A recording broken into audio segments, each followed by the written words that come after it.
Hello everyone, and welcome to a new video. It's a new setup because I'm in my childhood bedroom visiting my parents, and my parents are going to be moving, so I have to empty my space. They're moving in the next 2 years or so, so it's like nothing's on fire, but I do have to consider all of my possessions and get rid of some, decide what I'm keeping, what I can move to my apartment, and it's a lot. I have a lot of possessions, but I did several Goodwill runs. I emptied my jar of change and I had $30 in like nickels. So we're having lots of little discoveries here. And my last section that I'm leaving is all my books, because I have a lot of books. But I've done some categorization, and so I think it's gonna be a little easier. I called my husband on the phone and he wanted a new video. So this is me delivering. I'm Kate, and this is going to be a little unhaul reading vlog combination. So I'm gonna give you a tour and we can decide what we're dealing with, because these two shelves used to be filled with books. This is now DVDs and CDs I'm keeping. I've got a small shelf here and a big classic IKEA Billy bookshelf that you're sitting on. So let's do a little tour. So from here up, books I have read and that I'm keeping for sure. Hello, Anthony Bourdain. This is part of my Anthony Bourdain shrine. Don't worry about it. Fiction, nonfiction. Down here, books I haven't read, but I'm for sure keeping because I want to read them. A little bit further down, books I haven't read, and a few that I have that I'm not sure if I want to keep or not, either because I read them and I have no memory of them, or I can stand up, or I haven't read and my taste has changed so much in the last like 5, 6, 7 years, and some of these books are even 8 years old, that I don't know what I'm going to keep or not. So I've got to read the first chapter of a few things, and that's going to be the reading vlog portion of this. Over here is books I'm getting rid of. In a second, I'll give you a little tour of that. And then we're going to move on to some reading vlog stuff, where I just like random number generate this little shelf. I read a few things, I tell you how it is, I tell you why I'm keeping it, why I'm getting rid of it. And it's going to be fun, it's going to be cool, and you're all going to be nice, and it's going to be fun. And here we go. So cut to past me, who already went through that. And now I'm going to go do some reading. So the books I'm getting rid of can be easily categorized in a few different categories. We have books that I like but aren't practical to bring with me to my new apartment. There are books that I thought were okay and I probably would have unhauled at some point anyway. Books I didn't like that I would probably unhaul for that reason. Childhood books that I just don't feel like, they're just easily repurchasable and I don't have that many like sincere memories about them. The biggest category, which you can't see, is textbooks, and then I have one gag gift that somebody gave me that I just don't think I need to keep. Let's just get the biggest category out of the way, and that's gonna be all the books that I read in college that I find I don't really need to keep anymore. Little doggy. Hello. Hello. Thank you for knocking over my things. So in college, I studied political science and I studied history, and in my senior year, I did an independent study about the 20th century American presidency, both the office and all the men who have occupied that office. And essentially what that class was me reading a big old book, and then at the end of the week, I would go to the professor's office and then we would talk for like a few hours about it.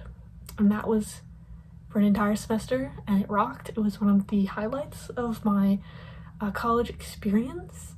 But I don't think I really need these books anymore. I think my dad might take all of them as some kind of, I don't know, smart person starter pack, because they all look really nice on a shelf together, and he might read a few of them. But the ones I'm getting rid of, and they're not really practical to bring with me to France anyway, because they are so big. In no particular order. Who am I kidding? I'm gonna do it in chronological order, aren't I? Oh my goodness. So we have Theodore Rex, which is the first in a trilogy about Teddy Roosevelt by Edmund Morris. There's a cool Conan O'Brien interview with this guy. I think with this guy. I just read the first one. Maybe this is the second one. Who can be sure? This is Wilson, about Woodrow Wilson. We've got FDR. We've got Eisenhower. This one I think is the biggest one. We've got Johnson. This was one of my favorites, I think. He's very Shakespearean in his audacity, as most men are who are from Texas. Then this is 31 Days, the Gerald Ford, the Nixon pardon, and a government in crisis. It's about the first 31 days of Ford's presidency after Watergate and all of that nonsense. I would also really, well, I don't know if I'd recommend this book necessarily. I'm just deeply passionate about Gerald Ford. He's like the one president you don't want to catch me talking about at a party, because I will trap you for an hour and talk about this man. And we've got a big ol' tome about Reagan. And then the last one is The Survivor, Bill Clinton in the White House. Not quite sure what he was surviving. I did read it. And that is this. So this was like 14 weeks of my life. And there's a few that I read. There's a few presidents we covered that I didn't read a book for. But that was like a really fun experience. I just don't think I need to keep these, because this, I don't have room for them. I don't want to bring these in a suitcase. So this will go to a good home, and by good home, probably my father. And then with that same professor, I took a class called American Assassins, about assassinations that have happened in America, and we read a few books for that, and I still have them. Hellhound on His Trail by Hampton Sides, the electrifying account of the largest manhunt in American history. This is about the guy who shot MLK, and this book is the reason the class existed. As the story goes, as my professor recounted to us, he was reading this book on the beach, because this is his version of a beach read, and he kept leaning over to his wife and being like, "Did you know? Fun fact, can you believe? Oh my god." And then she was like, "Can you just teach a class about it so I don't have to hear about it every 5 minutes?" And then so he did, and I would recommend this book. It is actually insane, like a Twilight Zone episode, like, I don't know, like a cartoon, the insanity that happened. So I definitely highly recommend this one. What I also recommend is American Brutus. This is about John Wilkes Booth and the Lincoln conspiracies, because the night that Lincoln was shot, there was also a conspiracy to kill the Secretary of State and Vice President Johnson. And if you don't know anything about that, oh boy, that's another thing. Don't mention Lincoln to me at a party, or I will trap you for 2 hours this time, just talking about this event. And this book goes in so much detail. I remember when I was reading it, I was like, I wasn't sure what I wanted to do with my life, and I thought maybe I would write historical books like this, and I might still do that, but this is the kind of book that I wanted to write. I consider this like gold standard in terms of the amount of information, the quality of the information, the narrative, but I just can't see myself reading it again because I already know the information. So it's gonna go to a good home. One of the most famous assassinations of all time is the Kennedy assassination. This is Case Closed. Lee Harvey Oswald and the assassination of JFK. This is very much one shooter theory. If you're looking for any kind of conspiracy, this is not it. And the classroom was also not a place for conspiracy. If, you're interested in what people generally consider to have happened historically, then this is your guide. But if you're looking to explore dark corners, I would maybe recommend Reddit or something. And this one was fine. You just know so much about JFK and all these other classes and movies and cultural osmosis that I could probably trap you at a party with this, but I wouldn't tell you much that you don't already know, I think. Is that how I'm rating the books? Is how long would I trap you at a party talking about it? Could be. This is The President and the Assassin. This is about McKinley. This is a fun one. This is good. I enjoyed this. I'm considering it not necessarily essential. Of all the presidential assassinations, this is the least interesting to me. Successful assassinations, I mean. but it's still good. I still enjoyed it. Not a president, but the mayor of Castro Street. This is about Harvey Milk. I had no idea who this guy was until I took the class, and that was sort of a fun journey to go on. That's something, like when you're studying history and you discover something that's so mind-altering and it really affects your worldview and everything, and you hadn't even known that it existed before, and this is a great example of that. You can also watch the film Milk. I don't know how it's received culturally and historically, but Sean Penn is a good actor, so if you want like the gist, you can watch that. There's also a great movie called The Life and Times of Harvey Milk. That's a documentary. I think I can find it free and link it, we'll see. But this is good. So you might be asking, did you keep any of your history books from college? And I did. I kept one because it's near and dear to my heart, and I'm gonna grab it for you. I have to keep this one, Destiny of the Republic, because I love Garfield in a way that is inappropriate. This is, if we're ranking things by how long I would trap you at a party if it came up in conversation, this would be at the top because I love this man. It's so interesting, his life, the assassination. I'm desperate for everyone to read this. I think I might leave it behind for my dad to read and I'll like collect it later. I love this book so much. I cried reading a college textbook, and that's the kind of geek I am. This is a beautiful copy. The author has done a wonderful job and I love it. And this is the one that I just can't see myself letting go of. But if it lives with the other books at my parents' house, I can be okay with that. But I just don't want to quite let go of it because I love it and I love him. Okay. Geeking over. I also studied religion in college because I'm like the #1 most annoying person ever. I specifically was studying a lot of Jewish religion. I don't know why, but I love it and I'm so interested. So I've got a few Jewish philosophy books that I just don't feel are necessary to keep around. If I want access to this information again, there are plenty of websites and YouTube videos. I can always repurchase something, but that's Maimonides' Life and Thought. He was a rabbi. This is a guide to reading this book because you know it's difficult when you get a book and then you get a guide to read the book. And then 3 Jewish philosophers. 3 of which, they're not Maimonides, 3 other guys. And then I used this in my study abroad, the world religions. And yeah, insightful, interesting. I kind of have all the information up there now, so I don't really need it. And I think that's the last of my textbooks. I've been slowly getting rid of them over the last 5 years. I graduated 5 years ago. Gee whiz. And something I put in this category, I read it during college, but it was not necessarily a college textbook, and that's this little autobiography of Martin Luther King Jr.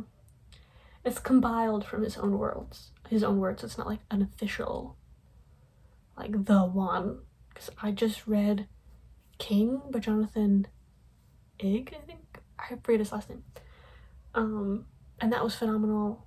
I feel like I don't really need to hang on to this, and I'm not sure I necessarily recommend it. I think I remember it being kind of scattered and surface level, in my own personal opinion. Next, we're going to talk about books that I love, that I'm just getting rid of because they're impractical to bring with me to my new apartment for various reasons. I will give you 2 examples. For example, The Bell Jar is my favorite book of all time.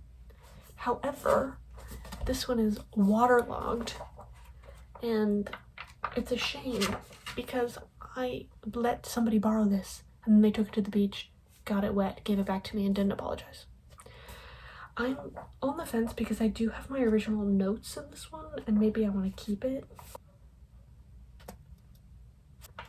Yeah, I'll keep it because it has my notes in it, and I think it's nice to keep the notes of the first time you read your favorite book, even though looking at this makes me so mad because somebody ruined it.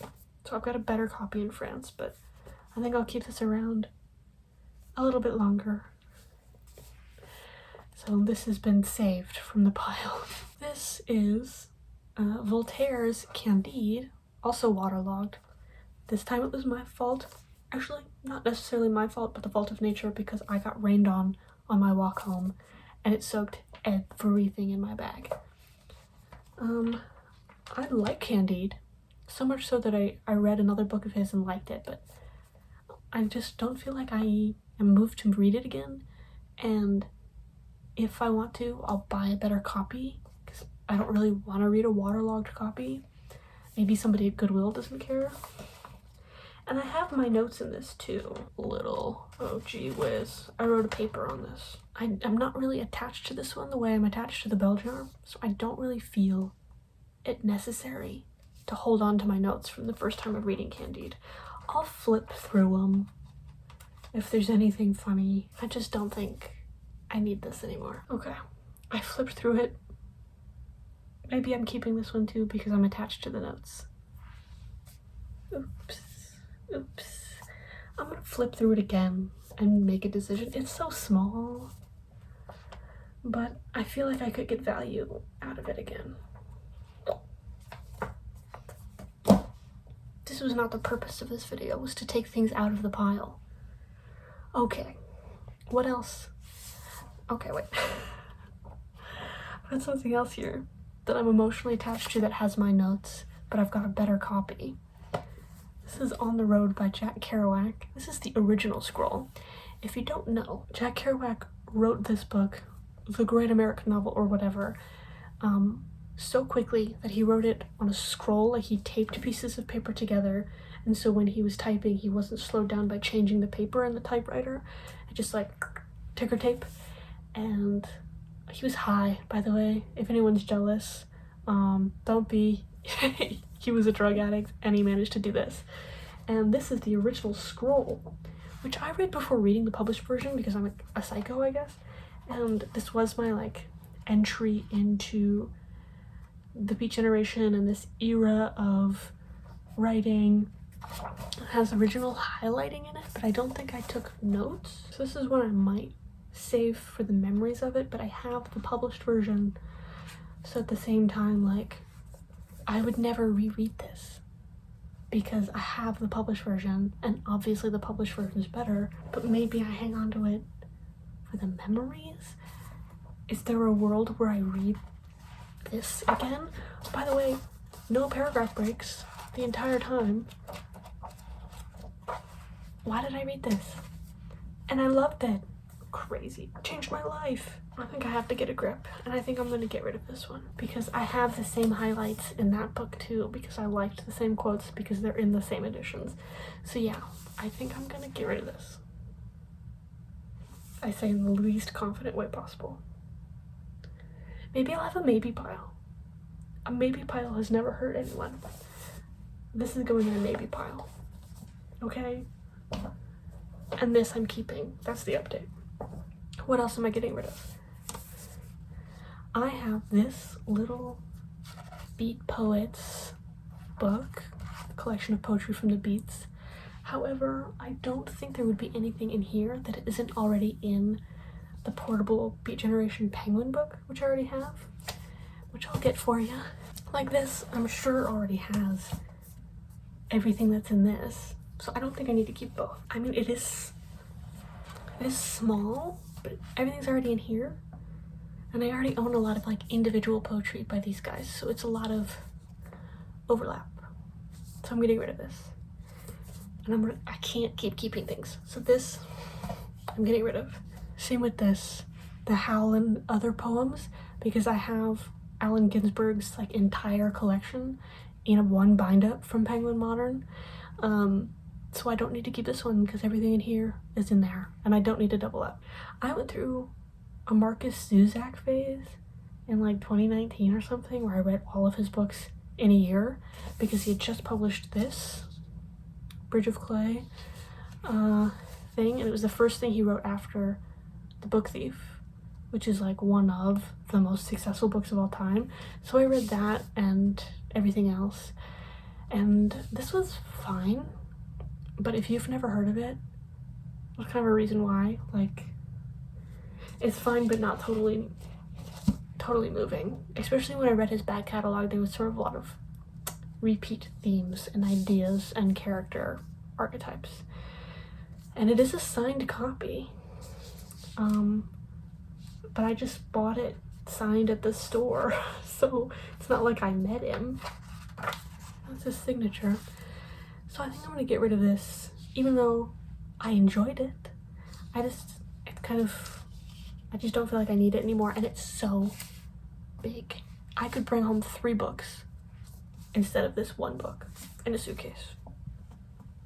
These are also books that I like, but I can't bring home, and it's gonna be very obvious why I can't bring them home, because it's a massive box set of epic poetry.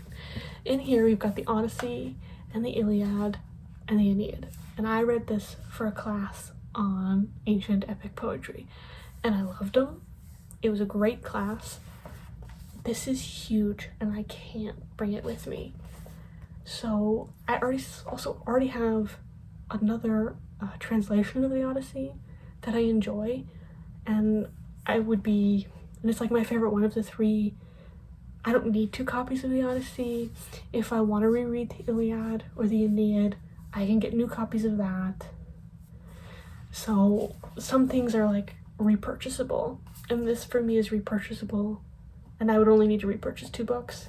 And this thing is so big, it's kind of cumbersome on a shelf as well, even though it's very pretty. Speaking of things that are cumbersome but very pretty, the complete works of Shakespeare, and it's huge, this Barnes & Noble edition, and I read a bunch for school, and then at some point during the pandemic I bought this because I wanted to read everything. I think I read 4 plays, and it doesn't take that long to read a play because you just kind of sit there and read. I read along to an audiobook because I found that to be the most enjoyable version of this, because part of Shakespeare is needing to read it out loud. So you just put this in front of you for like 2 hours, and so it's not that crazy to bring this around on like the metro. But I would rather like repurchase individual Shakespeare plays. I'm sure there are PDFs online. This was $25 at Barnes & Noble, so there could even be a kind of affordable collected Shakespeare that I could repurchase. But this is huge. It's so heavy. It's like, I don't know, 7 pounds. The next category is books that I thought were fine and therefore will get rid of because I don't need to keep all of them. Oh my goodness. This is Around Ireland with a Fridge by Tony Hawks. Not Tony Hawk the skater, but Tony Hawks, this guy. And this is a real fun one, actually. I really enjoyed this one. I might give it to my dad.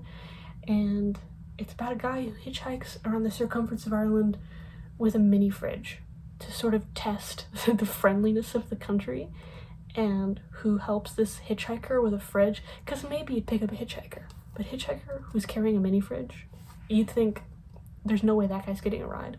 But he does get rides by lots of people, by lots of interesting people, and this is a delight. I don't see myself reading it again. I think someone else could get more enjoyment out of it, so I'm donating it. I'm giving the joy back into the universe.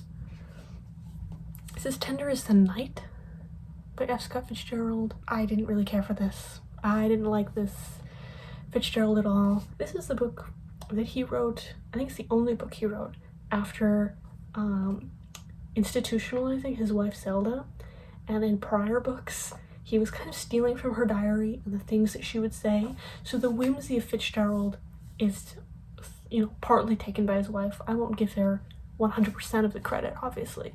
So this one just lacks that flourish that he got from Zelda, and so this one's just rather dry and uninteresting. And I prefer when he's plagiarizing a woman. I would prefer if he didn't plagiarize her, but we got The Great Gatsby out of it, so this I'm donating. It's also kind of an ugly copy I bought used anyway. Rapid fire poetry. I didn't care for Dylan Thomas's poetry. This was fine. This Primo Levi poetry. I didn't really care for William Wordsworth. He was a little stuffy. So I'm donating those. and I don't have much to say about them. And then I'm donating The Crying of Lot 49 by Thomas Pynchon.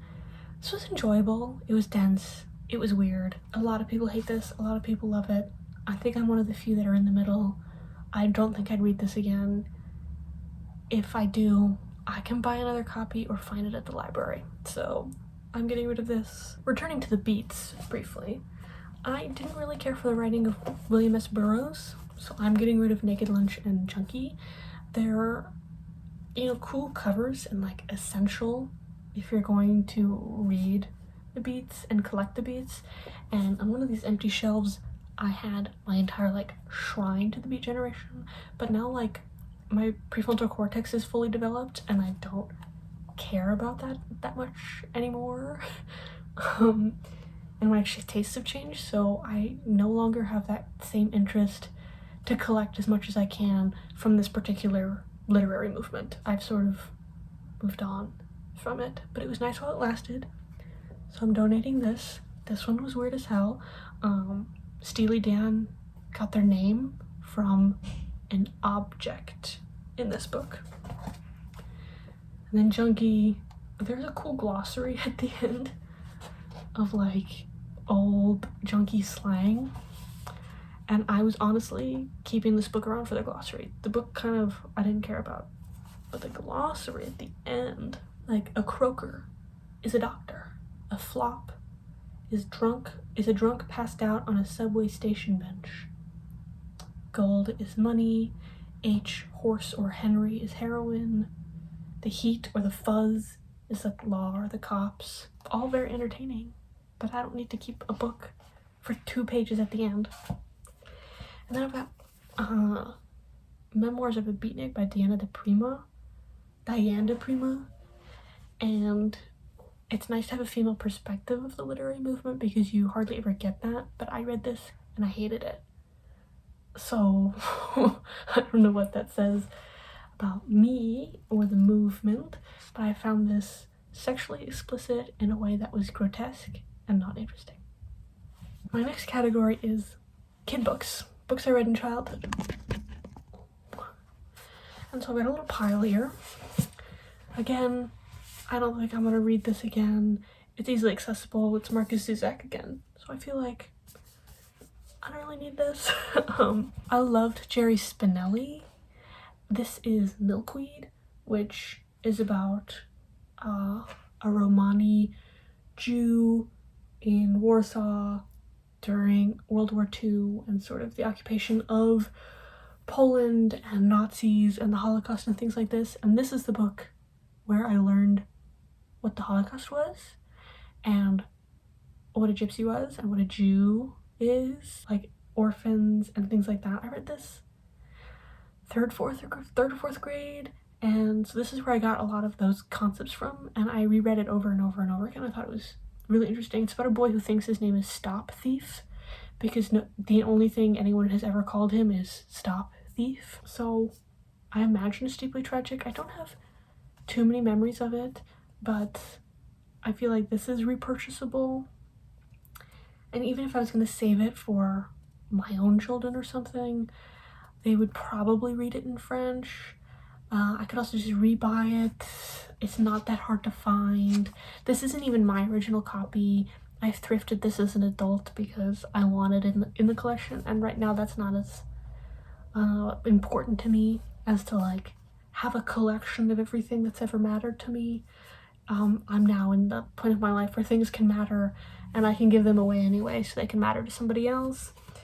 Similar to like Holes and Perks of Being a Wallflower. These are some of the most popular like young adult sort of middle grade books that you can have, and so they're very easy to find. This is about a group of teenagers who are lonely. It's deeply sad. I remember crying about it. This is Holes. They dig holes in a kid's like detention center thing where they have to like learn a lesson about being bad children. They dig holes, and the movie is fantastic and the book is good. Same with this. I just feel I don't need to hold on to them because it'll be like over 10 years before I have a child who wants to read these, so why hold on to these for 10 years? To have a child who might be interested in reading these? Who cares? I've got something called King Dork now. This is by Frank Portman. He was in a punk band. Which punk band? The Mr. T Experience is the punk band he was in.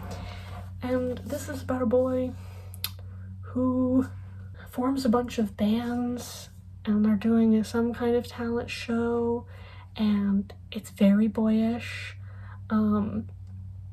It's the first time I ever learned what oral sex was from this book, and I thought, that's weird. And then I think a few weeks later I read it in a different book and I was like, oh, so this is a thing that people do, and that really blew my mind. And I was really only keeping this around because this is the book I was reading when I got a detention by my middle school math teacher, because I kept doing my work quickly so that I could read during class. And then she called my parents, and then there was this whole meeting with all of my middle school teachers and my parents and the principal and my guidance counselor about me reading in class, and it was very weird. So I was holding on to it because it's like incited that incident, but I don't think that's a good enough reason, and I'm kind of over it, and I can give it away. Though in the back it is cool, like every band name they had ever come up with is back there, and they're all silly and stupid, and I love that. So that's going. I've got one last book in this pile. This is The Managerial Woman. I got this as a gag gift my last day of work in this country, and I don't want it. It was funny at the time, but I don't want to possess this, what is probably an outdated business book from the 70s. Though it's very funny, but I don't want it. So, okay, so this is the shelf of books that I'm not sure if I'm keeping or not.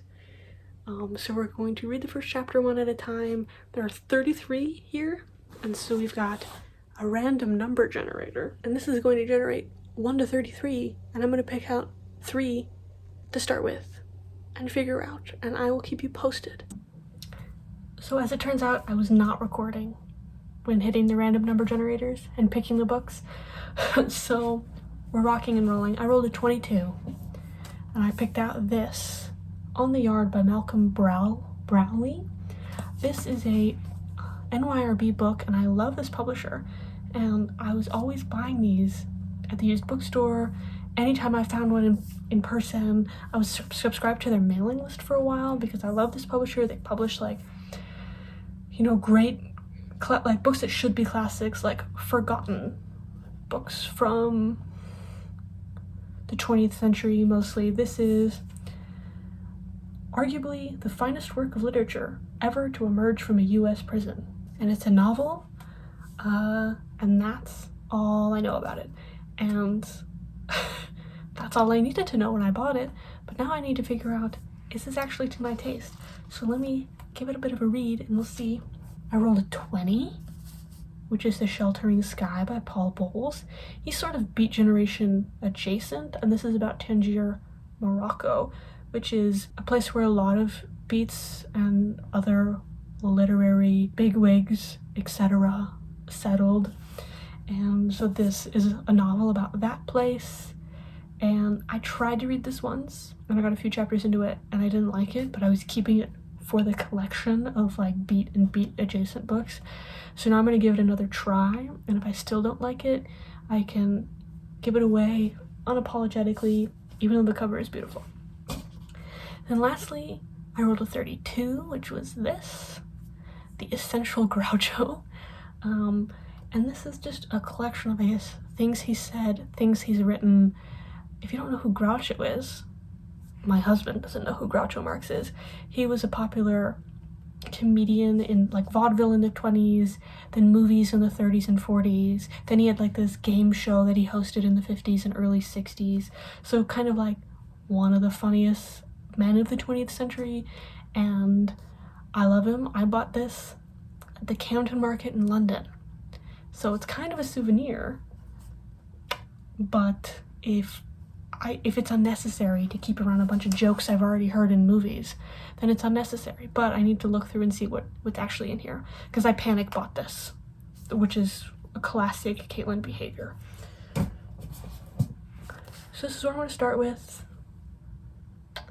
And I gotta go watch my dog outside. So let's go.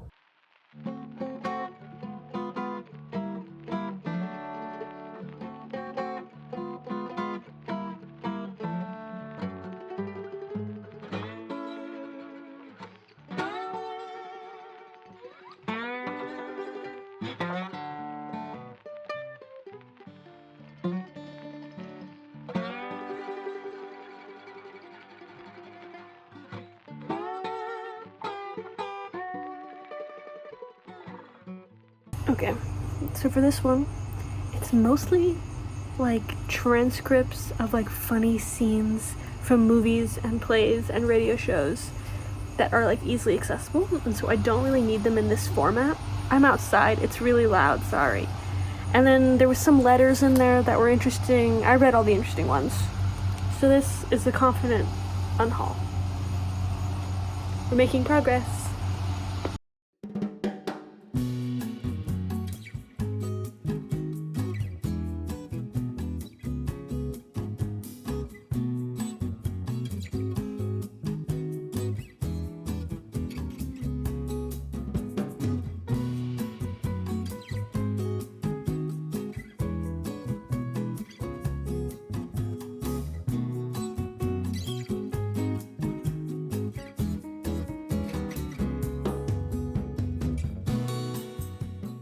I've never vlogged while also cutting up a pineapple.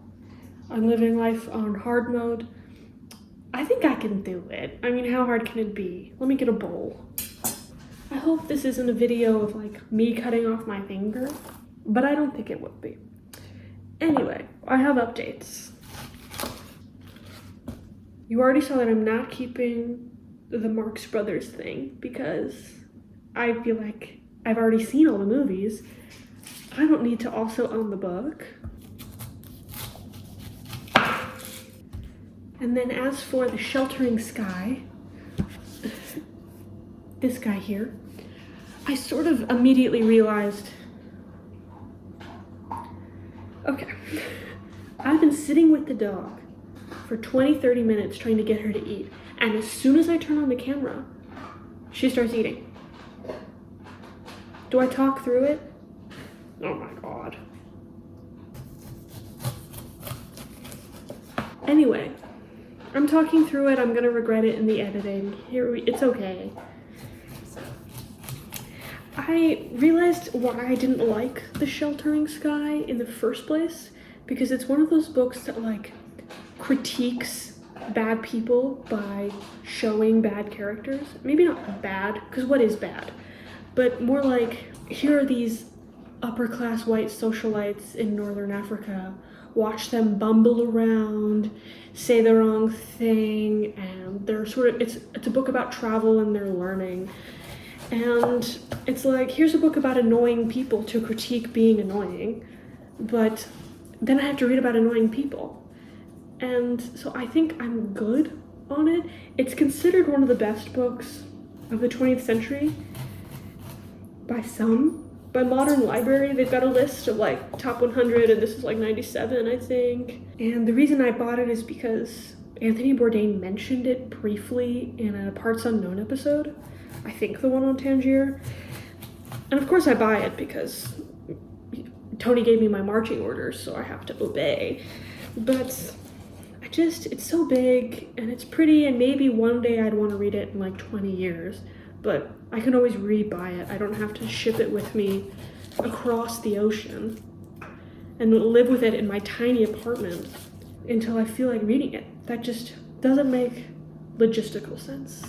And I looked for an audiobook, and you can buy one for $25, which is insane. And then there's a film with like Deborah Winger and John Malkovich from the 90s, which got bad reviews, so I don't know. It's not Deborah Winger's fault, I'll tell you that for free. Then the other book here book on the yard, I pretty instantly knew I was going to keep that. I read a little bit of the introduction by Jonathan Lethem. That's another reason I love the New York Book Review books, because they have great introductions. And he kind of sold me in the first couple pages. And then I started reading it and I immediately connected with the writing, with the prose, and that's always a good sign. I'm one of those people, I can kind of figure out if I'm gonna like a book within the first couple of pages. So why don't I read the first couple of pages of every book I buy in a bookstore if I know I'm gonna like it or not? I don't know, it's a flawed system. But anyway, I already connected with the writing. The guy wrote several books while in prison. And I think this is one he started writing just as he got out in like maybe the late 60s. And it stars a guy called Society Red. I love a prison nickname. So I'm feeling pretty good about this one. Is this pineapple even good? It's not the best in the world. Not the best pineapple, but it'll do. And that's my update. So it's 2 unhauls and a keep. If we can keep like a third of the books on that shelf, I would consider that a pretty successful reading vlog. And that's me. Before I go to bed, I'm gonna roll 3 more just to see what I'm working with, because I might read a little bit tonight. Okay, sue me. So now I've got a random number generator going 1 to 30. 21. 21 is another NYRB book. This is Lucky Jim by Kingsley Amis. I'm pretty sure I'm gonna keep this. I love a campus novel. So I'm excited to crack this open and really see if I'm compatible with the writing. Can you see that? We'll see. Can you see this? 1. Okay. That's a book I've already read. And that's White Noise by Don DeLillo. It's also a campus novel. That's a little crazy. I really liked this when I read it, but I don't remember a damn thing about it. So I'm gonna flip through it and read some reviews, see if it sparks a memory for me. I read and unhauled another thing by this author, so I'm not really connected to the idea of having all of his works. So this could go either way. Okay, one more. 22. Another NYRB book. This one is The Gallery by John Horn Burns. As you can see from the helmets, I think it's a military novel. The author served as a U.S. intelligence officer in North Africa and Naples during World War II, so that's interesting. And then when he returned, he wrote this. And that's all I'll know for now. So tonight, I will have a look at these, and I will report back to you in the morning with better lighting and a cuter shirt. Good morning. It's raining. It's always raining. I have to update you about my books. This one I've already read, and I loved it when I read it. And then I read the first couple pages and I immediately understood why, because it's like dry wit. I love this weird kind of campus novel. He's a professor of Hitler studies at College on the Hill, and it's absurd. And I do remember actually enjoying it. And I'm remembering why I'm enjoying it, but I still don't remember exactly what was happening in this thing. So I think that could make it a valuable reread one day. So I'm gonna hang on to this. Then I have 2 NYRBs. I really thought that this was gonna be like an instant keep. I read the first chapter and it did absolutely nothing to me. And in fact, it was actively kind of annoying and not enjoyable. And then I go and like look at reviews, and a lot of people are like criticizing it for the humor not holding up, and that's fair. There was some weird things said. It was published in the 50s, so you can imagine. And additionally, I'm not a big fan of when books try to be funny. That sort of slapsticky kind of over-the-top kind of humor, like a Terry Pratchett, like a Douglas Adams kind of humor, does not connect with me because it's giving like try hard. And I much prefer like a dry wit like this. So this is probably not going to be enjoyable. It has like a 3.5 rating. I don't pay attention to ratings per se. I use them as a general indicator, but I don't value them that much. But when something online is rated that low, that is kind of like a red flaggy kind of thing. So this is going to be an unhaul, which is a shock. This is the gallery. This I'm actually excited to read. I'm going to keep this one. Again, I was hooked by the intro. They write great intros in this series of books, and I'm intrigued by a more realistic, by a more violent, by a more pessimistic viewpoint of World War II. Because as an American, it's very gung-ho, we saved Europe, rubber drives, and victory curls, and it's all kind of happy-go-lucky from our perspective. And to see an American soldier who really was like, hey, it was actually really bad because it's war and war is bad, is intriguing to me. And this takes place in Northern Africa and a bit in Naples. Can you hear the garbage truck? And I'm interested in that like bombed out Italy setting because I really love like the late 40s neo-realism Italian cinema. Think like Roberto Rossellini and Vittorio De Sica, I think. Like that kind of movie where they were casting like actual Italians and non-actors. I'm also interested in like how Vietnam and the Vietnam War was portrayed on cinema has always been a pessimistic kind of violent cesspool, rightfully so, and that this kind of feels a bit like deer hunter-y mixed with a bit of like Italian neorealism, but using the same characters and ideas as like the best years of our lives or other World War II movies. I'm kind of interested in the cross-section of that. So I'm keeping this guy, which means I'm keeping two, getting rid of one. It's still a decent ratio. This one I've already read and loved, so it kind of had a head start already. So that's what I've got going on now.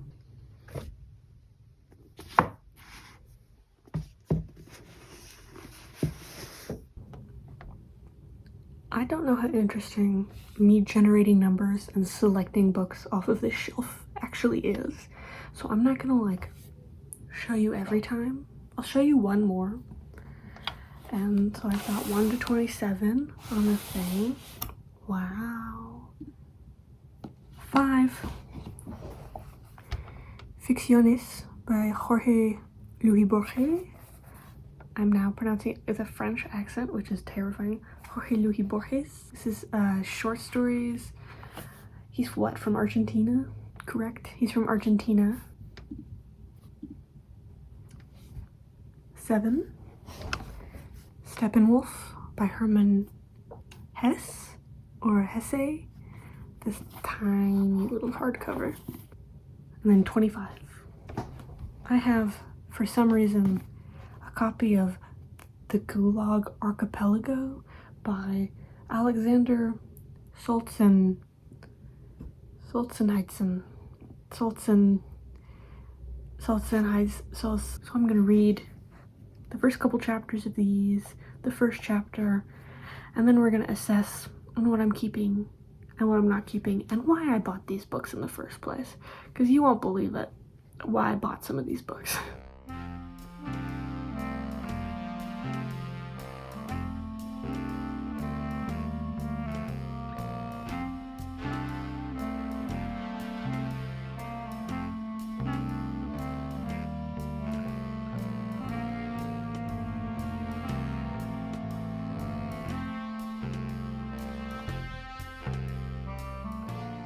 Okay, I have updates. Where do we begin?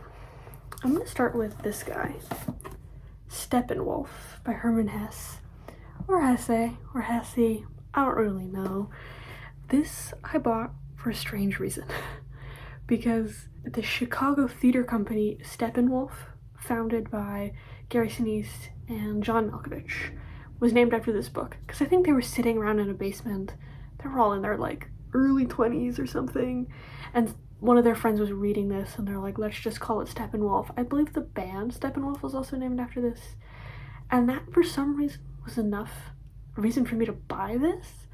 I don't know why I couldn't just absorb that information and just let it be a fact, why I then needed to purchase the book and feel the need to read it.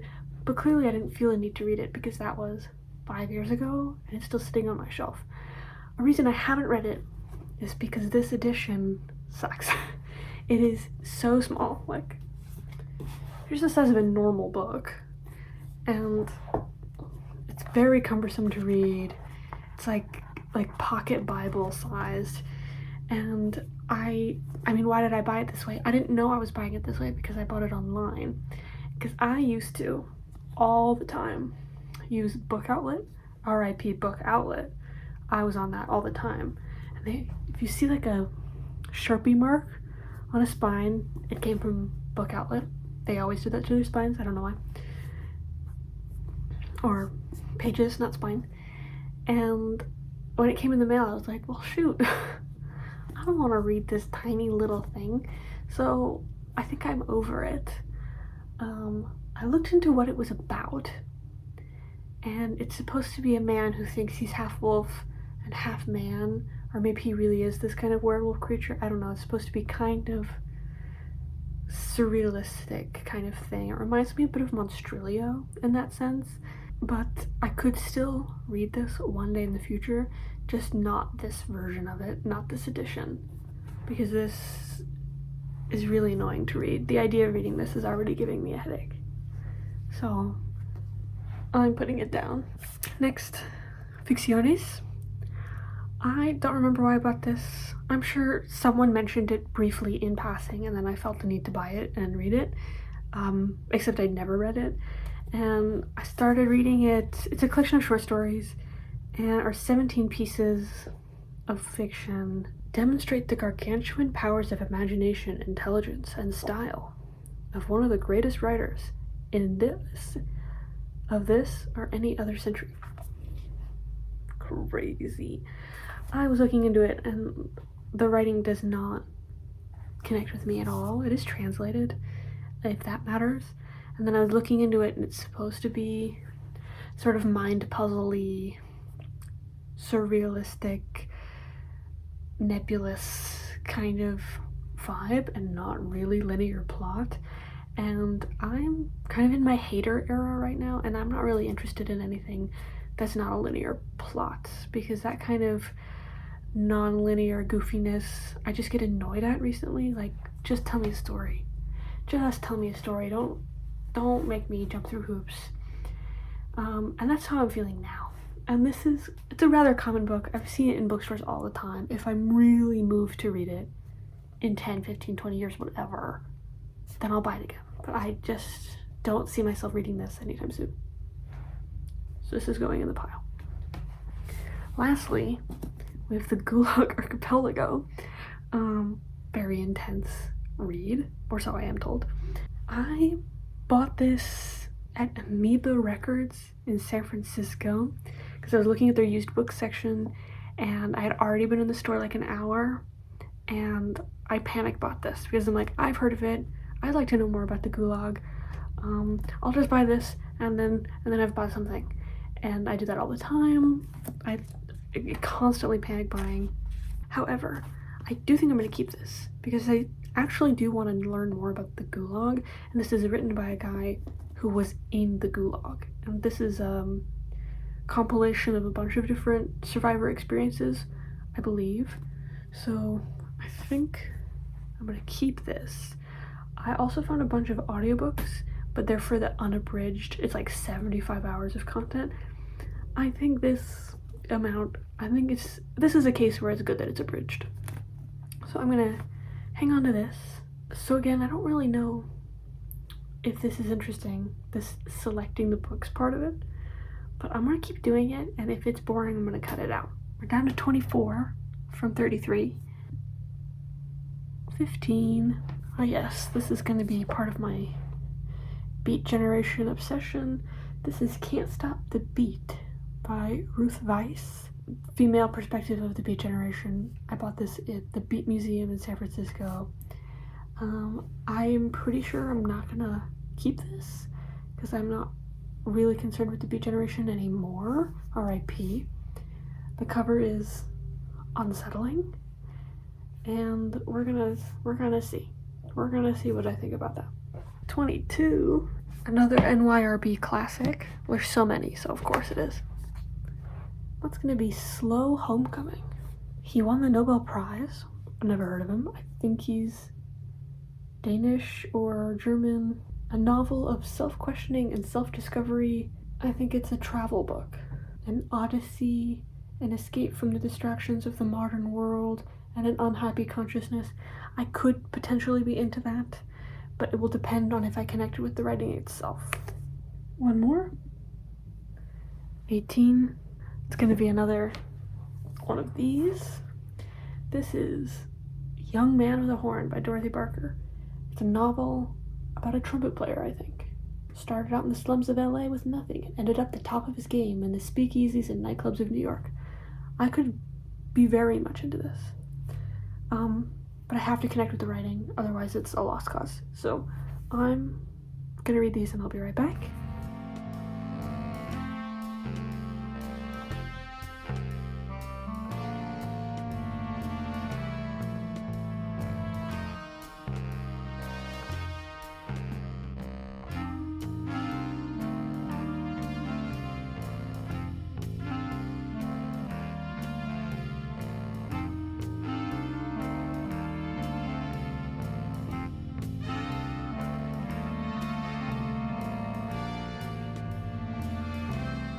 I have updates. I don't know if I communicated myself well in the time lapse because it's going so fast, but this was like instantly no. It's filled with mostly poetry, and then it's got some like letters and stuff in it, and photos are nice in the middle, but honestly, bad. I read a few of the poems and I'm like, this ain't for me. And some of it does not age very well.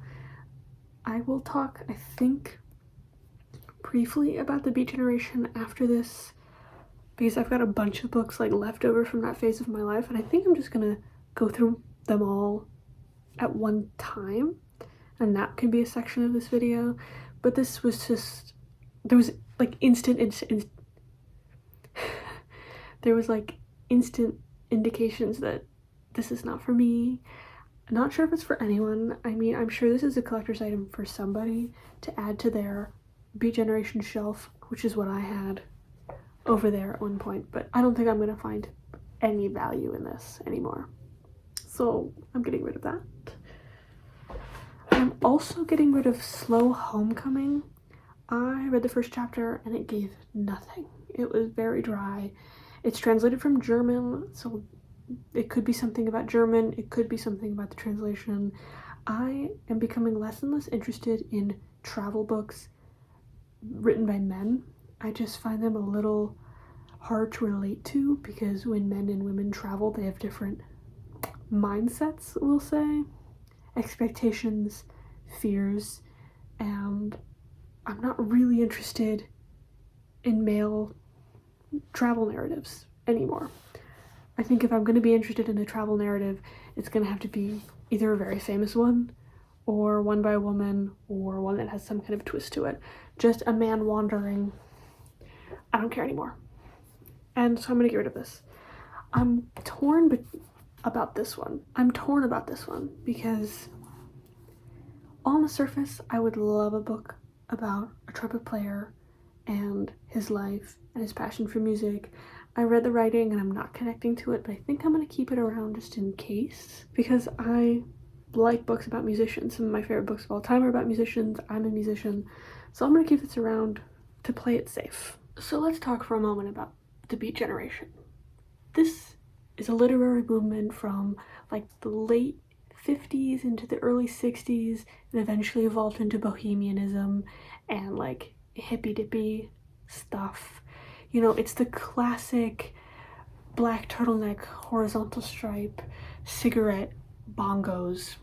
You know exactly what I mean. It focuses a lot on like introspection and metaphysical poetry, and I was really connecting to it like 2019, 2020, especially during the pandemic, because large parts of it are frustrated young men sort of yelling at the state of the universe, which I sort of connected to at the time. Some of it's like travel narratives, which I connected to at the time because I was both frustrated and stuck. So hearing frustrated people and also daydreaming about traveling and therefore reading about traveling and travelers really connected to me. However, I have traveled.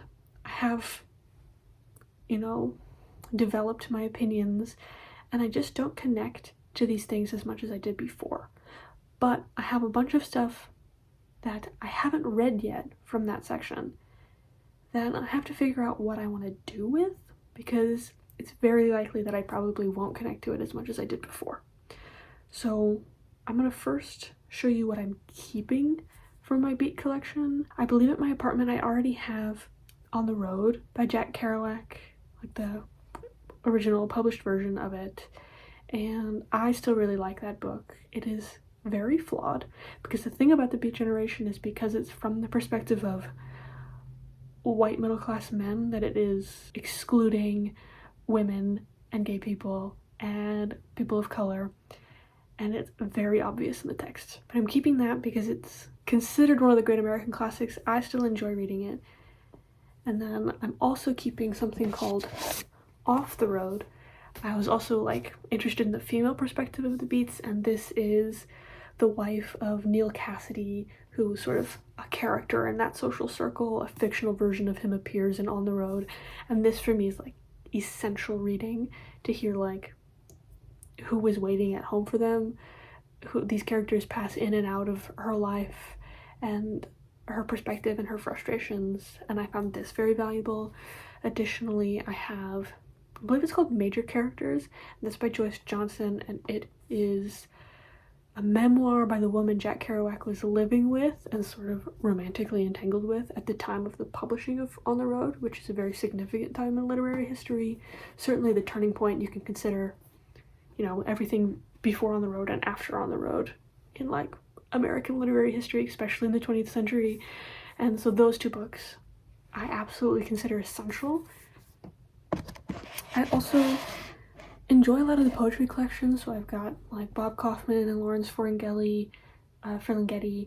I've got a whole book of Allen Ginsberg poetry. I've got Gregory Corso and a few more small poetry collections. Something I have yet to take over though is Lunch Poems by Frank O'Hara.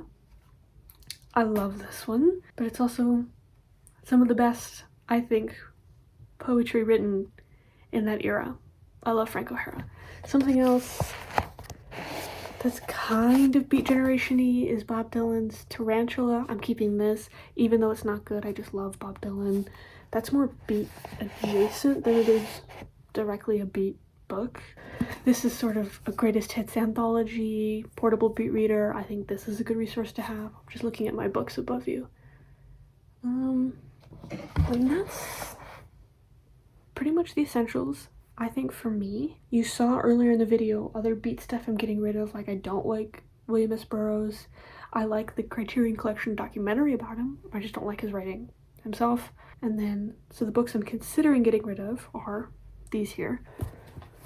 So, I've read a lot more. I've just been getting rid of a few over a period of time. And I have read, let's start with Kerouac actually. This is my little Kerouac pile. I've read these two things. I have not read this.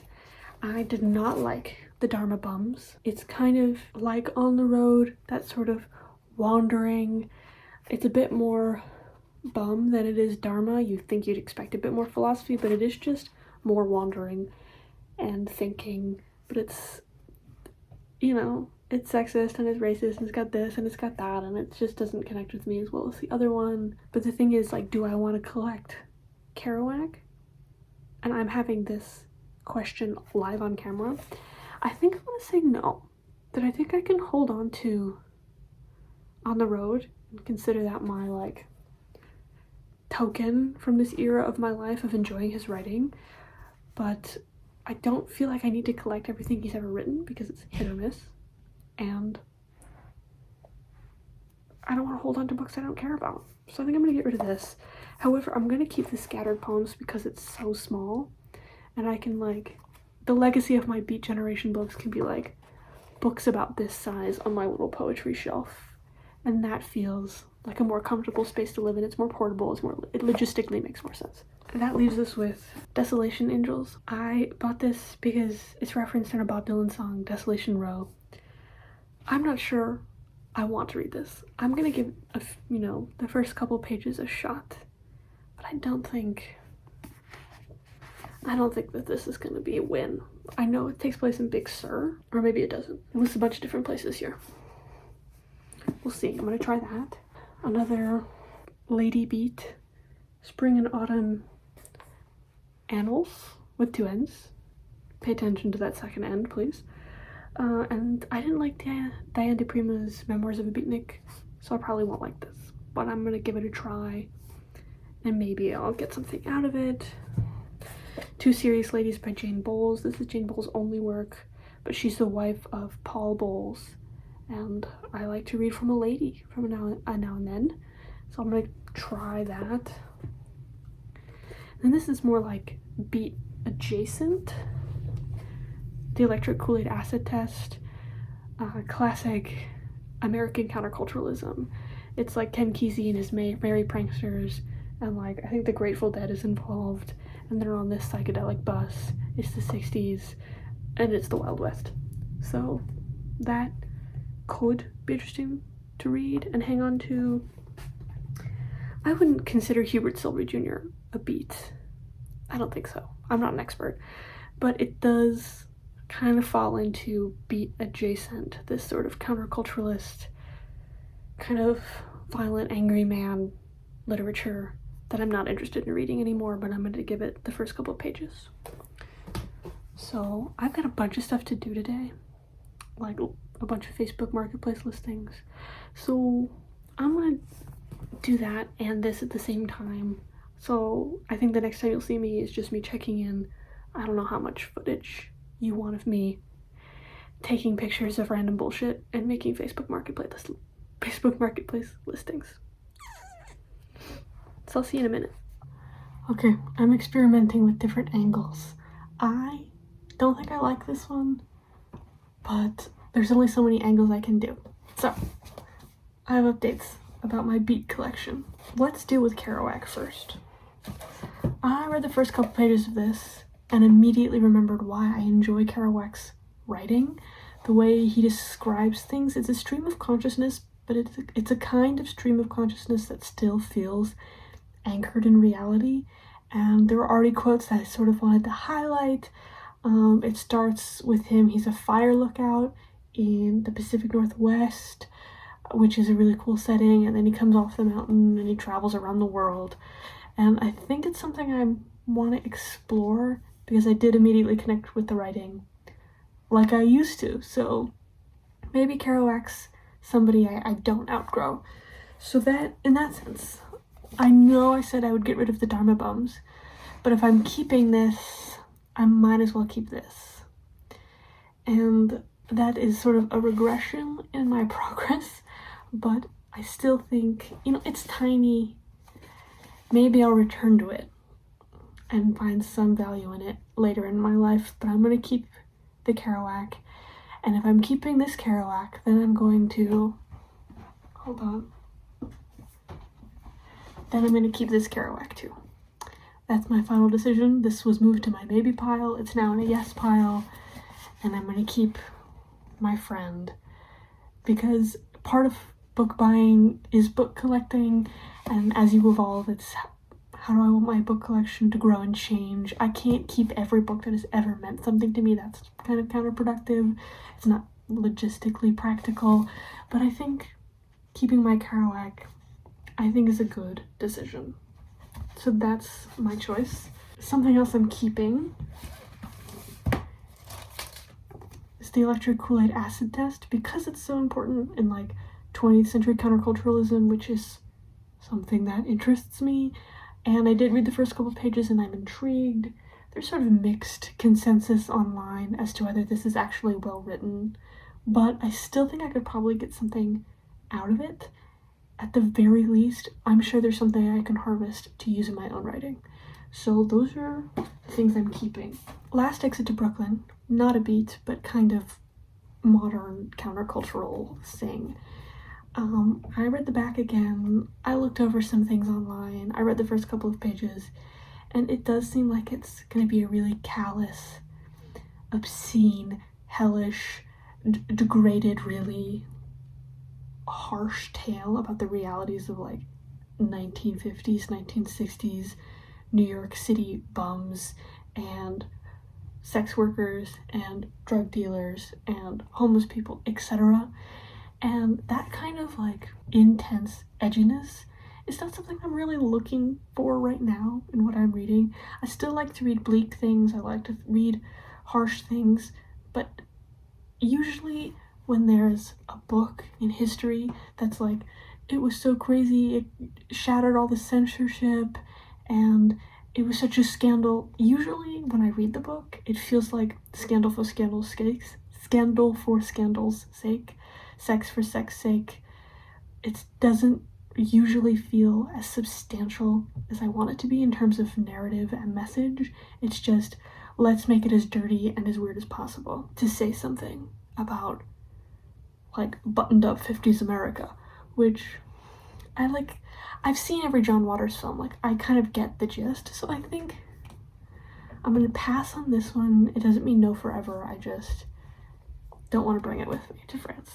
I'm saying no to Two Serious Ladies. I didn't connect with the writing, it has bad reviews, and I know we shouldn't put that much stake in online reviews, but like life is short, life is finite, and I need something to guide me in what I should spend my time on. So it's gonna be no for that, and it's gonna be no for this, because I see that the writing is sort of sparse, sporadic reflections, which is not really what I'm looking for. It's not what I'm into. I'm more into, tell me a story, give me like a linear story or something. Like I'm sort of outgrown my foolishness. Not that this is foolish, it could mean something to somebody, but personally, I'm not really into this anymore, and I don't need it for my beat collection. So I'm getting rid of these 3, keeping these 4. I think that is a decent advancement here.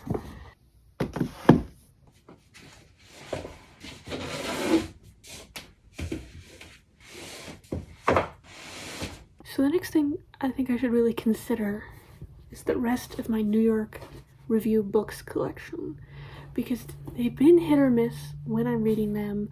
Clearly I've already unhauled a few, so I think I should just sit down and have a moment and read these 5 and see if I actually want to keep any of these, because they're really nice and I like the quality of them and all the matching spines, but I can't pick up one every time I see one. That's not helpful.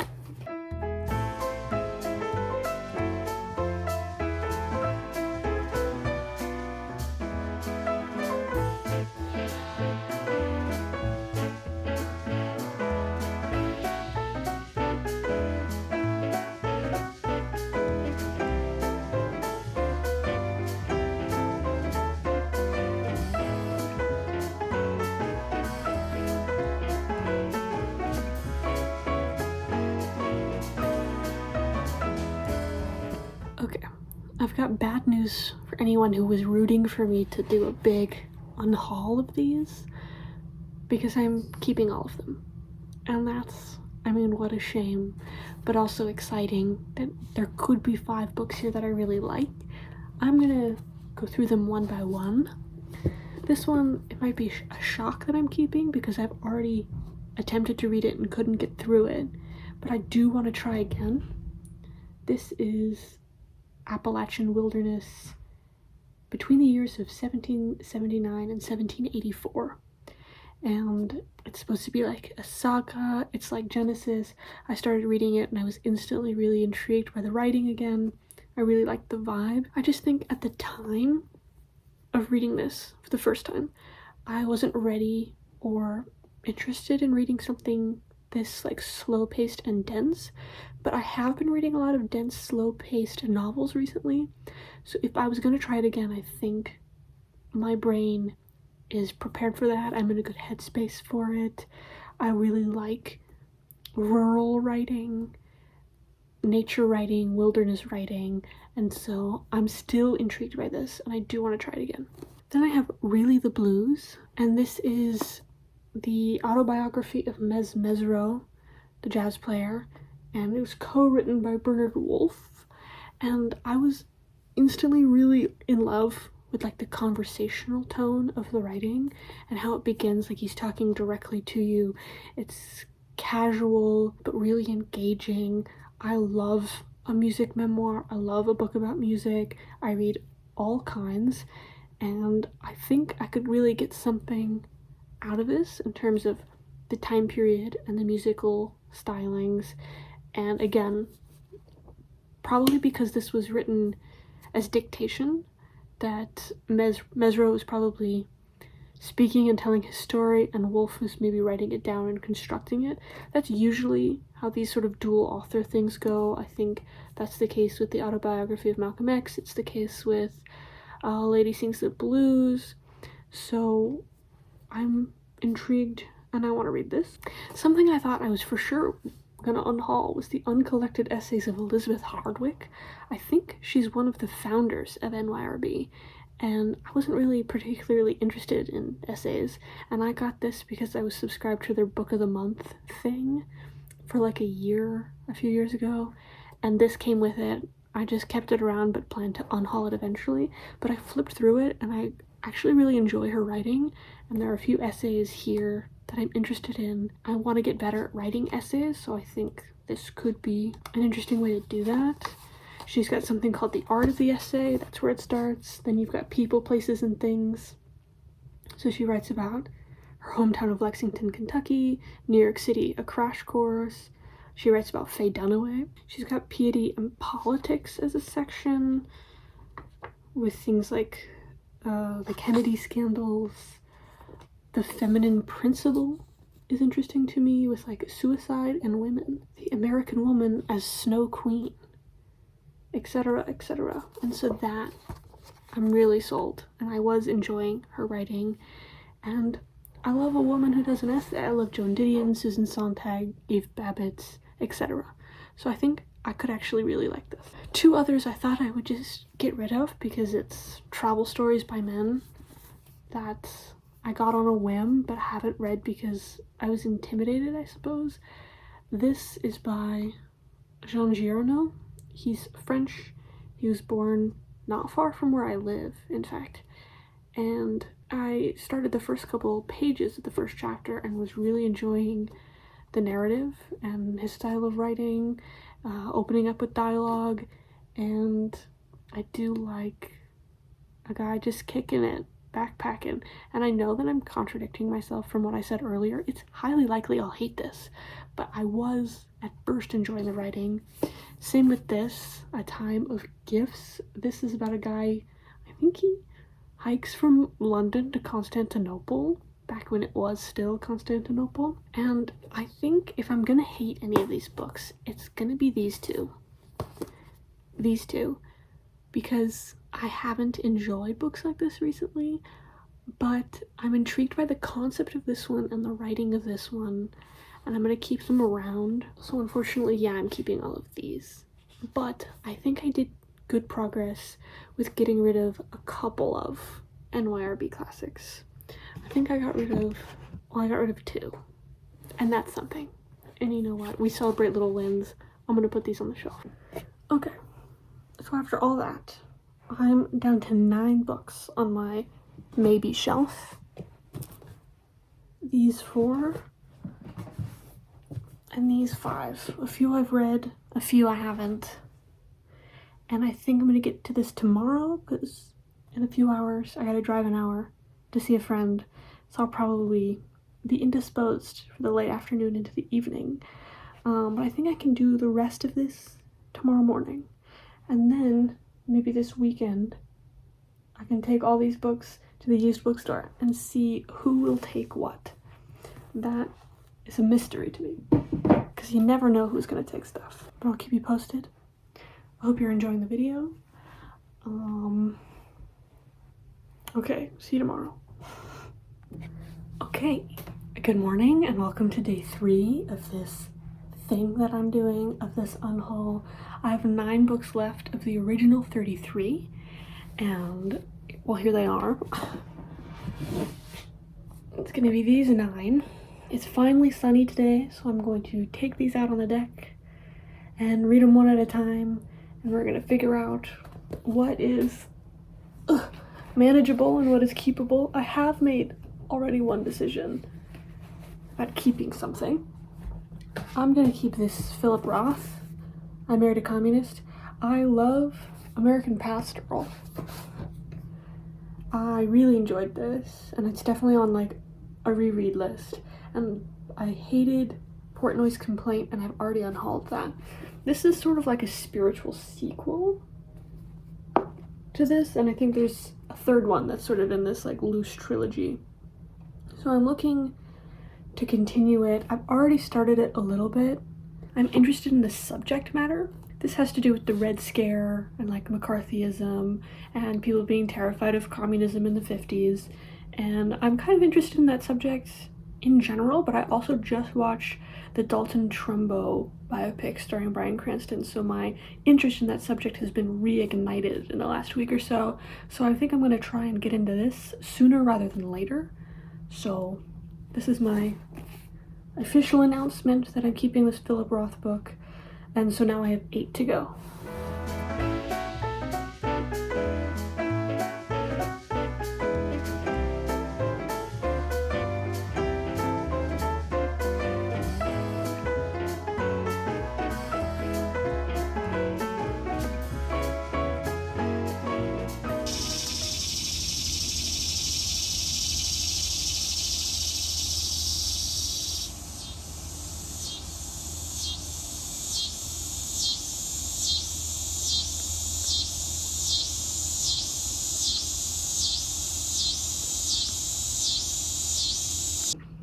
So the sun is out for the first time all week, so everything that has wings and can fly is chirping and buzzing outside.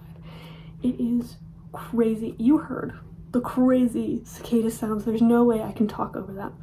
So I'm going to be interjecting my reading bits with me in my room, because this is the stable audio that I require. I started with Alice Munro because I have these 2 books by her, Nobel Prize winner, but I genuinely could not tell you which one of these I have read. I think it's this one. I'm like 90% certain it's this one, but even reading like the first little bit of it, it's only vaguely familiar. I absolutely remember nothing about this. And then when like looking up reviews online and flipping through, I remember it being decent, good, technically well written. She won a prize for a reason, so I think I bought this other one to like make up my mind if I liked her or not. But even reading into it, I just am not feeling passionate one way or another. And there are so many great writers in the world, and I can always return to her later. So I'm going to get rid of both of my Alice Munros, is my decision. I will now rejoin the bugs and the birds to finish reading, and I think I'll just wrap everything up at once back here in a second.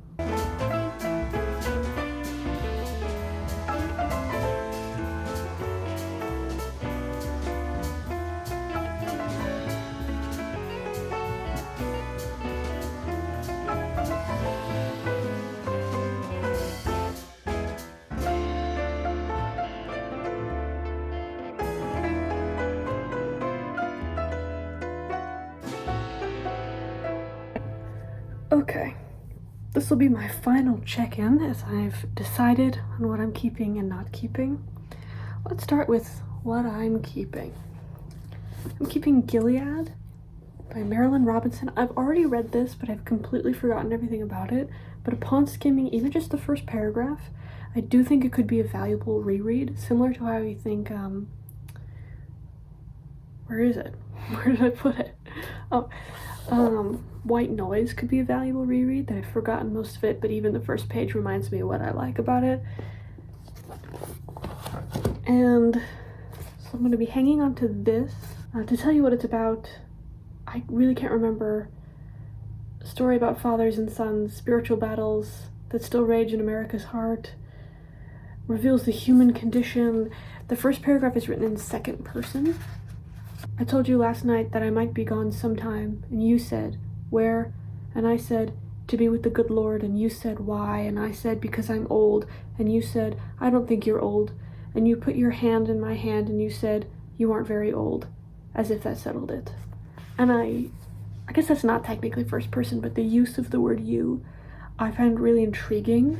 I read this in college when I was really into the use of second person and creative perspectives. So I think this could be valuable. I think it's like talking about her dead dad or something. I don't see even like what it's about.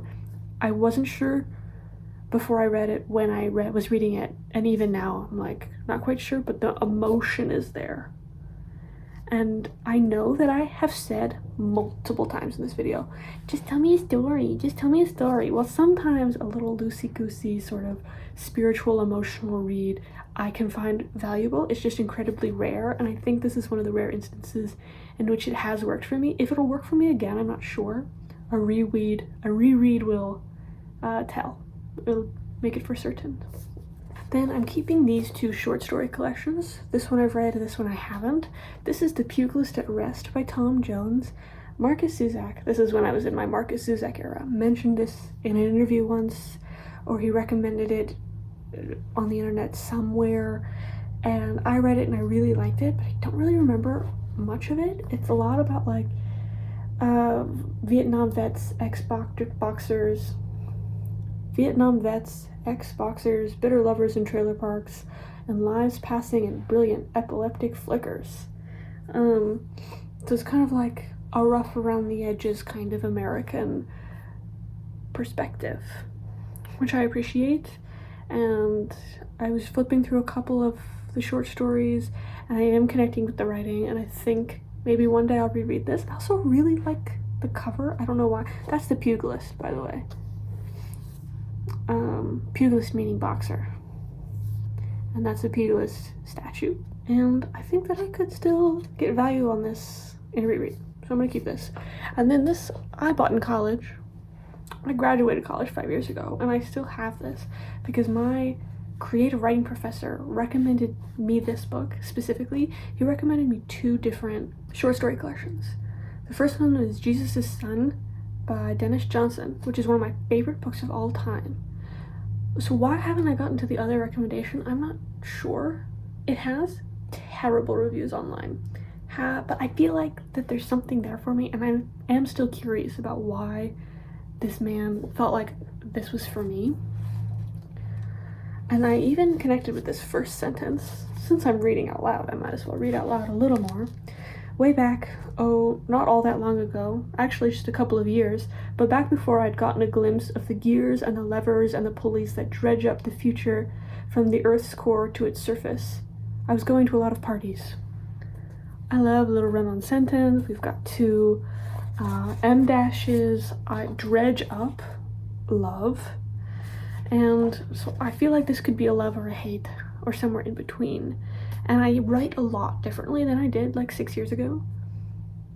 But this could either remind me of like how I used to write, or I could still find really a lot of value in this. So I'm keeping that. That'll go down there. And then I'm unhauling these three. I'm unhauling Saul Bellows' Herzog. I've attempted to read this a handful of times, and I just can't get into it. I was keeping it around because I love a vintage little penguin with that teal spine. It smells great, but I just don't think I'm gonna like this. I bought this because Saul Bellow is one of Philip Roth's mentors. Like, you can draw a direct line between Bellow and Roth, so I was like curious in their literary genealogy. But maybe I'm not that interested in it anymore because I haven't read Roth in years, And this I couldn't connect to. Maybe I'll read something else from Bellows. I think The Adventures of Augie March might be a better place to start. This is about a dude. It's about a Jew in New York, which is one of my favorite kinds of books, admittedly. Inherent Vice by Thomas Pynchon. Thomas Pynchon is famous for, like, his work is difficult to read. And I read The Crying of Lot 49, which you see that I'm unhauling already in the beginning of this video, which I thought was, like, pretty good, pretty fine. Yeah, dense, a little bit too... I just feel like, why are you writing things that are difficult to read? That feels like it defeats the purpose. I read that this is, like, dense and drug-fueled, sort of the underbelly of America, and that can be hit or miss for me. I was really into that before, and now it feels try-hard. It feels, like, edgy for the sake of being edgy, and if I want to read this later, I can. It's not going out of print anytime soon. And I saw a review online that said that this was decidedly ungroovy, and I don't want to read anything that's ungroovy, so I'm gonna unhaul that. And then I'm unhauling Justine. I bought this because of the cover. Isn't that... I mean, it's one of my all-time favorite book covers ever, but I'm not gonna read this. I tried reading it, and I didn't like it. I tried reading it multiple times, and I can't get rid of it because... Look at these little French flaps, because it's so darling. But I just, like, I don't have room for it in my life. It's about Alexandria, Egypt, the eve of the Second World War. I think it's sort of similar to The Sheltering Sky, where it's like white Europeans, white Americans going to Northern Africa and, like, being silly about it. So I'm not really interested in this, and it's such a shame because it's so beautiful. Okay, so these 3 shelves are what I'm keeping. This whole bookshelf used to be full. Down here is just, like, yearbooks and my Calvin and Hobbes collection, and then, like, some old journals. And then this used to be completely full. Both of these shelves used to be completely full. So these 3 shelves being full I can live with. I've already gotten, like, half of my book collection-ish to my apartment, and this is what remains. Nobody's moving anytime soon, so it's like, it's not on fire. It will take a few trips to get these home, but I can live with this being the amount of books that I own. So this is the unhaul pile currently. This is what it looks like before I let my parents take whatever the hell they want from this, and this is what it looks like after.